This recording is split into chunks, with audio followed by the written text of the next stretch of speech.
The corridor outside the junior apartments was silent, but a small riding crop lay on the marble floor beside a velvet chair, an item that should never have been there. The royal guard on night rotation stopped mid-step, studying the leather. It was clean, recently used. From behind a closed door came the faint sound of someone trying not to cry. He felt the first stir of alarm. The corridor outside the private wing carried the stillness that always settled after lights out, a dense quiet broken only by the distant ticking of temperature regulators hidden in the walls. The guard moved at a measured pace, boots muted against the thick runner, his breathing steady, his attention fixed on the faint echo that still lingered in his memory, the scream he had heard minutes earlier, brief and abruptly cut short. Procedure required confirmation before any action, and so he checked the wing's external panel once more. The seal indicator remained green, showing the suite locked from the inside, occupancy unchanged, no emergency call logged. Everything appeared orderly, and yet the sound he had heard did not belong in any orderly system. He rested his hand briefly on the polished wood of the inner door, feeling the faint vibration of ventilation behind it, and made a decision that remained technically within regulation. A welfare inspection, unscheduled but permissible under certain conditions, could be requested verbally. He knocked once, firm but controlled, and announced his presence in a level voice, identifying himself and requesting entry for a routine check. Several seconds passed with no response, long enough for him to notice the subtle draft under the door, cooler than the corridor air, carrying with it the sterile scent of recently cleaned stone. Then he heard movement, soft, hesitant, something brushing fabric against furniture, and the lock disengaged.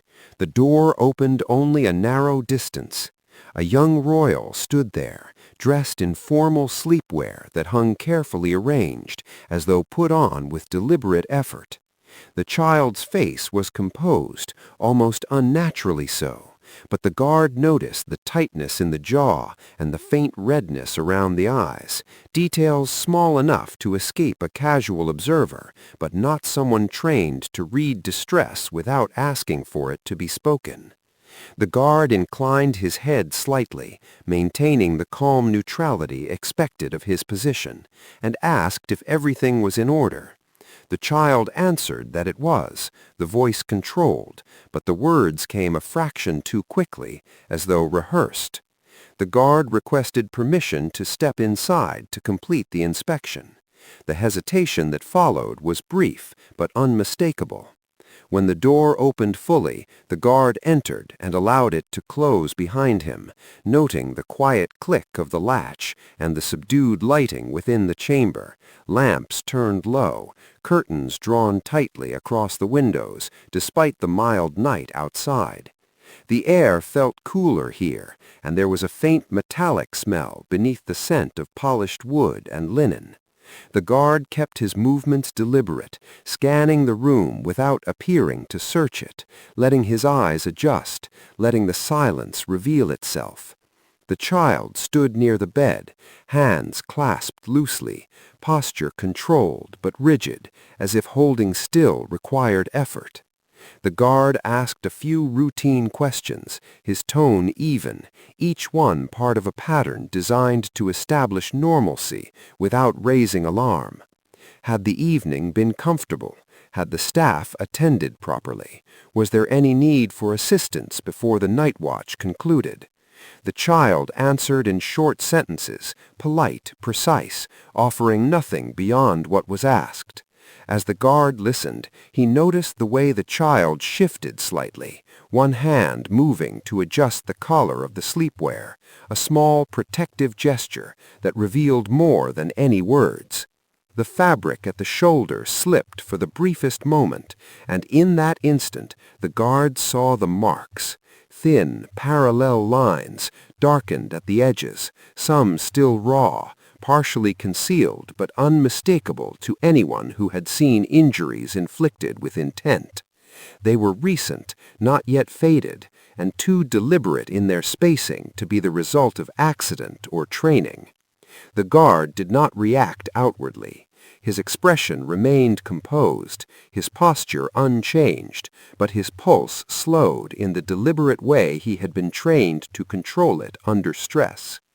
He allowed the silence to stretch just enough to steady his thoughts, then continued the inspection as though nothing had been observed, asking permission to check the adjoining sitting room.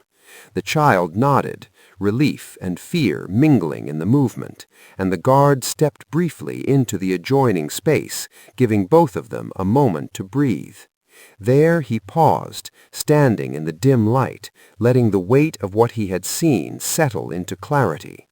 Training injuries were recorded, supervised, and never inflicted on someone of that age. Accidents left irregular patterns, not the measured precision he had glimpsed. This was neither. Returning to the chamber, he concluded the inspection formally, thanking the child for cooperation and reminding them that the night watch remained on duty should assistance be required. The child met his eyes for a moment then, and in that brief exchange, the guard saw something he recognized from other quieter crises. Not panic, not anger, but the contained fear of someone who believed there was no authority willing to intervene. The guard inclined his head once more and turned toward the door, maintaining the same measured pace until he stepped back into the corridor and the door closed behind him. Only then did he allow his breath to deepen. The corridor felt colder now, the silence heavier, as if the walls themselves carried knowledge of what had been concealed inside. Protocol required that he report irregularities through administrative channels, documenting only confirmed breaches of security or safety. What he saw did not yet exist in any official category. It existed only in his memory, precise and undeniable. The guard remained in the corridor for several moments after the door closed, allowing his breathing and posture to settle back into the controlled neutrality expected of him. But his thoughts were no longer moving along the familiar paths of routine. He walked to the nearest service alcove, where a narrow writing surface and secured terminal were recessed into the wall, and began entering the formal record of his welfare inspection. The report he typed was precise, factual, and deliberately incomplete, noting only that an unscheduled inspection had been conducted following an auditory irregularity in the corridor, and that the occupant had been found present and responsive. His fingers paused above the keys when he reached the section labeled Observations. Regulations required that any physical injury observed on a member of the royal household be reported through administrative command, beginning with the junior household office and moving upward through layers of review. The process existed to prevent false allegations and to preserve the chain of authority, but it also meant that hours, sometimes an entire day, could pass before any decisive action was taken. He knew this because he had seen the system operate in other matters, less serious but still instructive. The guard closed the report without entering the full observation and secured the terminal, aware that withholding information, even temporarily, carried its own consequences. He began walking toward the stairwell that led to the night command post, the sound of his steps absorbed by the stone and carpet, the air in the passage faintly cool against his face. As he walked, he replayed what he had seen, the controlled posture of the child, the careful arrangement of the sleepwear, the unmistakable pattern of injuries. The memory was clear, free of doubt, and that clarity made the weight of inaction feel heavier with each step. At the command post, 2 officers were reviewing routine security feeds, their voices low, the monitors casting pale light across the room. The guard acknowledged them briefly and requested access to the internal incident log under the pretext of verifying corridor sensor data. No one questioned the request. His record was disciplined, his manner unremarkable, and the work of night watch rarely invited scrutiny unless something had already gone wrong. He reviewed the log entries for the private wing, noting the recorded door cycles, the staff access records, and the medical visits scheduled over the past week. Nothing in the official entries indicated any unusual disciplinary measures or treatments that might explain injuries of the kind he had seen. The absence of records was not proof, but it deepened the unease already forming in his mind. He leaned back slightly in the chair, listening to the faint hum of equipment and the distant vibration of the building's mechanical systems, and understood that if he submitted a formal report through the ordinary channels, the matter would pass first through the same administrative office responsible for supervising the junior household. If the harm originated within that structure, the report could be delayed, reframed, or quietly contained before it ever reached someone with authority to intervene.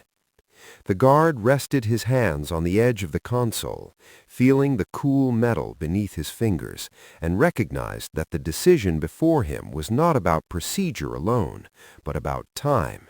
How much of it the child inside that room could safely endure while the system moved at its measured pace. He left the command post without filing the full report, descending a narrower corridor that led toward the administrative wing, where the offices of senior household officials and certain members of the royal family were located.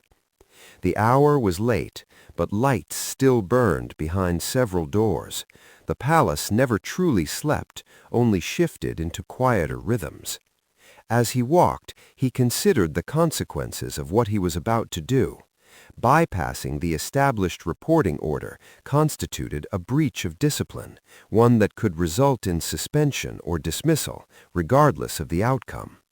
The regulations existed to maintain order, and order was the foundation of security. Yet the oath he had sworn was not to the regulations themselves, but to the protection of those placed under the palace's care. The distinction was subtle in theory and unmistakable in practice. He reached a smaller antechamber outside the private office reserved for Princess Anne, who oversaw several aspects of the household's internal welfare. A single attendant was present, reviewing correspondence at a desk. The attendant looked up, surprise flickering briefly across his expression at the sight of a night guard requesting audience at such an hour. The guard spoke quietly, stating that he carried a matter requiring immediate attention concerning the safety of a junior member of the household. The attendant hesitated, weighing protocol against the urgency in the guard's tone, then rose and disappeared through the inner door. The guard stood alone in the antechamber, aware of the steady ticking of a clock on the wall and the faint scent of paper and sealing wax lingering in the air. When the door opened again, he was invited inside. Princess Anne stood near a writing table, a single lamp illuminating the documents before her, her expression composed but attentive. The guard delivered his report in measured language, describing the scream, the inspection, and finally the injuries he had observed. He did not embellish or speculate, he simply presented the facts as he had witnessed them. The silence that followed was not long, but it carried weight. Princess Anne asked several precise questions about the condition of the child, the time of the incident, and whether any records existed that might explain the injuries. The guard answered each one clearly, aware that every word now formed a part of a record far more consequential than the one he had left incomplete at the terminal. When he finished, the princess moved to the window, looking out into the darkened courtyard, her posture still, her hands resting lightly against the stone. When she turned back, her expression had hardened, not with anger, but with resolve. she instructed the guard to remain available and to prepare a formal statement for immediate review. As he inclined his head in acknowledgment, he understood that the decision he had made could no longer be undone. Whatever followed, investigation, confrontation, or disciplinary action, would begin now, and the quiet order of the palace night was already giving way to something far more serious. The West Gallery was seldom used at night, and its long expanse of polished stone and high windows held a quiet that felt almost suspended, as though sound itself moved more cautiously there. Lamps had been lit along the walls, their light reflecting softly off portraits and glass cases, leaving the center of the gallery in a subdued, even glow. The guard stood near one of the pillars, hands clasped behind his back, posture formal but steady, aware of the faint chill that settled in the air at that hour. Princess Anne had chosen this place deliberately, neutral ground, removed from offices and chambers, a space where formal authority could be exercised without interruption. A few minutes later, the senior courtier arrived, escorted by a junior officer. He was a man accustomed to deference, his expression composed but edged with irritation at being summoned so late. His gaze moved briefly to the guard, then to the princess, and he inclined his head with a formality that carried little warmth. The young royal stood nearby, accompanied by a medical attendant who had already examined the injuries and confirmed in quiet terms that they were recent and inflicted with deliberate force. The child's presence altered the atmosphere of the room, introducing a gravity that no rank or title could soften. Princess Anne began without raising her voice, outlining the report she had received, the observations made by the guard, and the medical confirmation that had followed. Her words were precise, leaving little space for evasion. When she asked the courtier to explain the injuries, he hesitated only briefly before answering in a tone that suggested the matter was smaller than it appeared.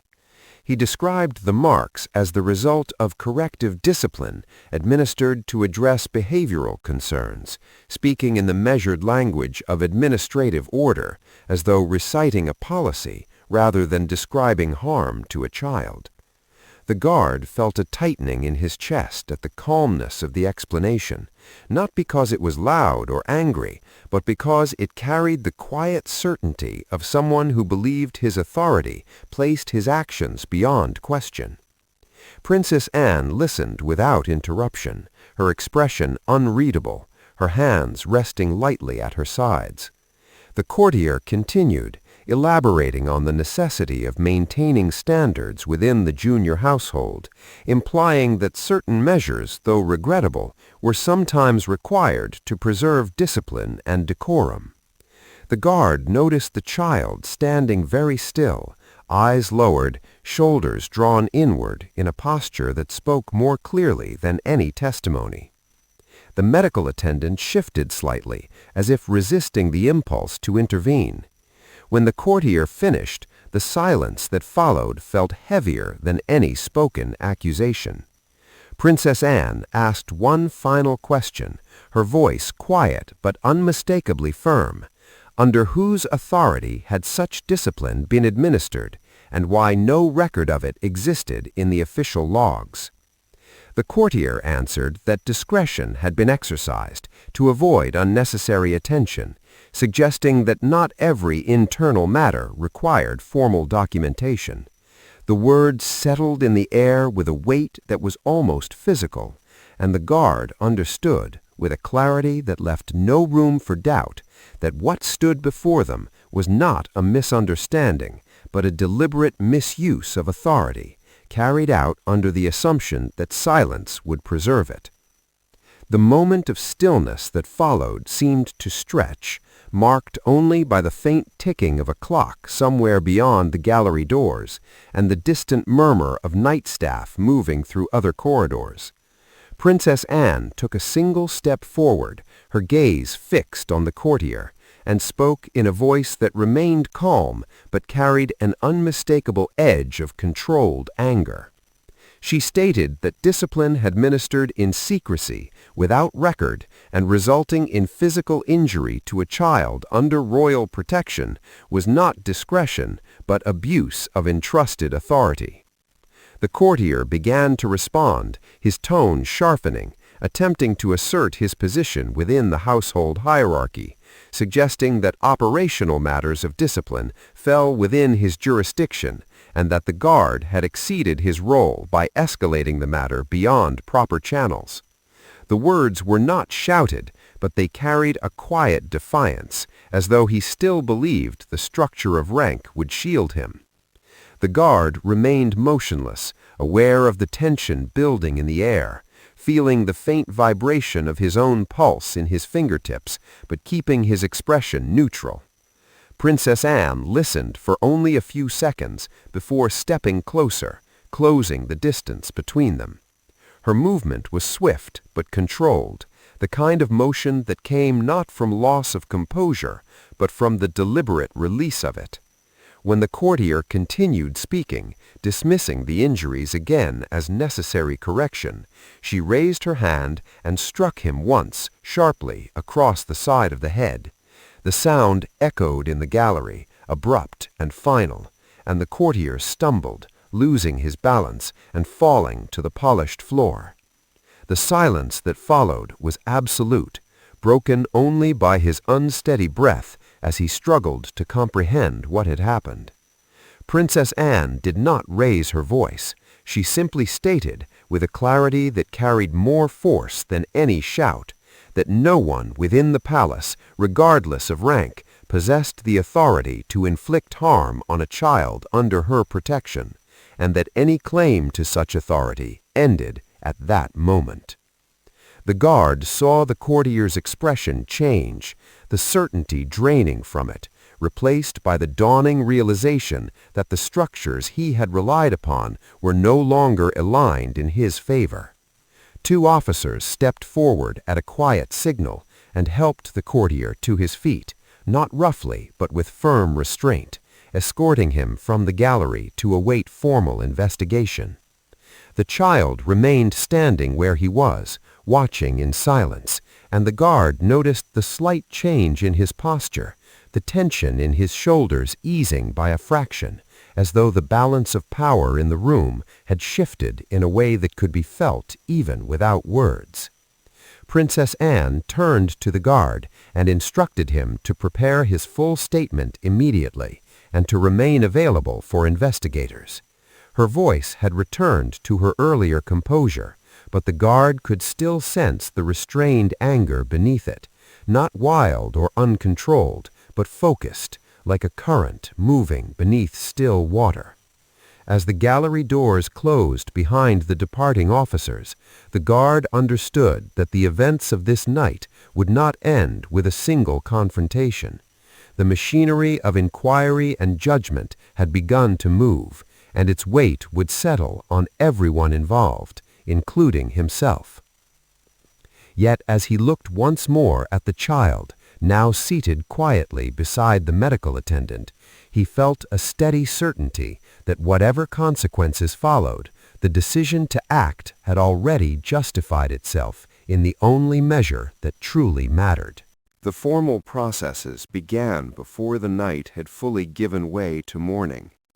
The guard sat in a small interview chamber adjacent to the administrative offices, a narrow room furnished with a plain table, 2 chairs, and a recording device placed carefully at the center. The air inside was cool, carrying the faint, sterile scent of paper and polished metal. An investigator from the Palace Oversight Office reviewed preliminary notes in silence, while a medical officer submitted a written assessment confirming the injuries and their estimated timing. The guard waited without speaking, hands resting on his knees, posture straight but not rigid, aware of the quiet ticking of a clock mounted high on the wall. When the questioning began, the investigator's tone was neutral, professional, neither sympathetic nor hostile. The guard was asked to recount the sequence of events from the moment he heard the scream in the corridor to the moment Princess Anne ordered the courtier detained. He answered steadily, describing only what he had directly observed or heard, careful not to speculate, careful to keep his voice level even when recounting the site of the injuries. Each statement was recorded, clarified, and repeated back for accuracy. The process was methodical, almost clinical, and the guard understood that this precision was necessary. In matters involving authority, every word carried weight.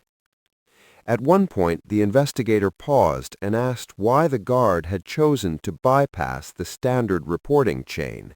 The question was asked without accusation, yet it carried an unmistakable gravity.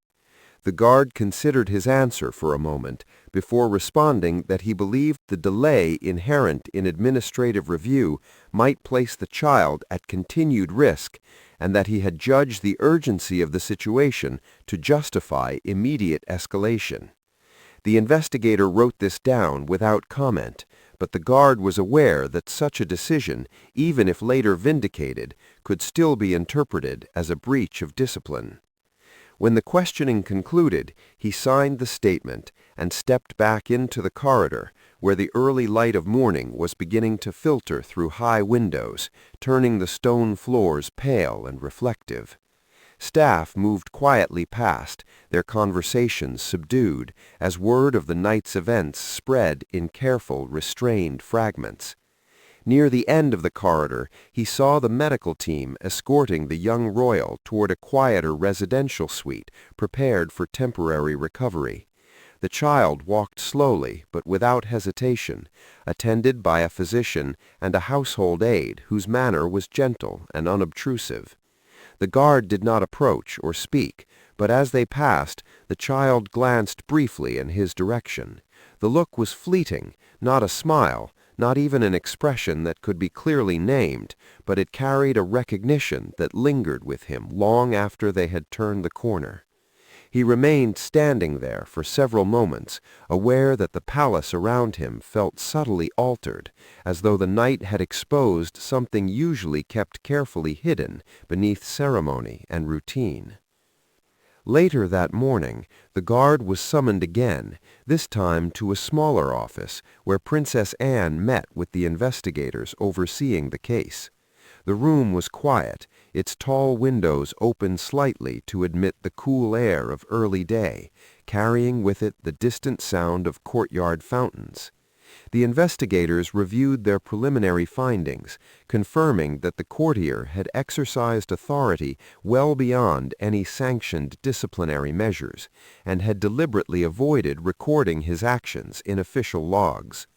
There was also evidence that certain staff members had been discouraged, quietly but effectively, from reporting irregularities connected to the junior household, creating a pattern that had allowed the conduct to continue unchecked. As the discussion concluded, Princess Anne turned to the guard and addressed the matter of his decision to bypass protocol. Her voice was calm, but her words were deliberate. She acknowledged that regulations existed for a reason, that order and discipline formed the backbone of any effective security structure. Yet she also stated with equal clarity that the purpose of those regulations was to protect, not to create barriers that allowed harm to continue unchallenged. She made it clear that while the guard's actions would be reviewed formally, they would be considered in the full context of the circumstances, including the immediate risk to a vulnerable member of the household. The guard inclined his head in acknowledgment, aware that her words did not erase the possibility of consequences, but did affirm the principle behind his decision. When the meeting ended, he stepped back into the corridor, feeling the weight of exhaustion beginning to settle into his muscles now that the urgency of the night had passed. Outside, the palace grounds were bright with morning light, gardeners already at work, the ordinary rhythm of the day resuming with quiet determination. Yet beneath that routine, the guard sensed a shift in awareness among the staff, a recognition that authority, when misused, could no longer rely on silence for protection. Over the following hours, additional statements were taken, records were secured, and new safeguarding measures began to be discussed among senior officials. The guard returned briefly to his quarters to change uniform and rest, but sleep came only in short intervals, his mind still moving through the events of the night, measuring them, understanding that whatever judgment the review board eventually rendered, his role in this matter would remain part of the palace record. And yet, as he sat by the window watching the light move slowly across the courtyard stones, he felt no uncertainty about the choice he had made. The oath he had sworn had never been merely about obedience to structure. It had always carried a deeper obligation, one that required the courage to act when structure itself failed to protect those entrusted to it. The days following the investigation unfolded with a deliberate, almost restrained efficiency, as though the palace itself understood that haste could blur the clarity required to correct what had been allowed to happen. Temporary safeguarding orders were issued within hours of the courtier's removal, restricting unsupervised access to all junior household residents and requiring dual authorization for any disciplinary or corrective measures, regardless of rank. The guard observed these changes not from a position of involvement, but from his usual post along the inner residential corridors, where routine had begun to reassert itself in small, quiet ways. Footsteps returned to predictable patterns, doors opened and closed with ordinary purpose, and the low murmur of staff conversation carried once more through the halls. Yet beneath that surface normality there remained a heightened awareness, a subtle caution in the way attendants spoke to one another, and in the way officers checked identification and logs with greater care than before. The guard sensed it in the pauses between words, in the extra second taken to confirm a detail that might once have been accepted without question. Late one afternoon, he was assigned to a corridor near the recovery suite where the young royal was staying temporarily under medical supervision. The assignment was routine, part of the revised security arrangement, but as he stood at his post, he became aware of the faint sounds from within the suite. Quiet footsteps, the soft closing of a cabinet, the murmur of a physician speaking in calm, measured tones. There was no distress in those sounds, only the steady rhythm of recovery and care. At one point, the door opened briefly as an attendant stepped out to confer with a nurse. The guard remained still, eyes forward, but he noticed the child seated near the window inside, wrapped in a light robe, watching the courtyard with an expression that was neither anxious nor fully at ease, but something in between, like someone relearning the meaning of quiet. The door closed again, and the guard returned his attention to the corridor, aware of a subtle easing in his own chest that he had not consciously anticipated. That evening he was informed that the formal review of his conduct had been scheduled for the following morning. The notice was delivered without comment, a simple statement of time and place, yet the guard understood the significance. Regardless of the outcome, the review would determine how his actions were recorded in the official history of the household. He spent the evening in his quarters preparing his uniform and reviewing his written statement, not to alter it, but to ensure that every detail remained clear in his memory. There was no anxiety in the preparation, only a quiet readiness, the same discipline he had brought to every duty since taking his oath. As night settled over the palace and the corridors grew still, he lay awake for some time listening to the distant sounds of wind moving along the outer walls and the faint vibration of mechanical systems deep within the structure.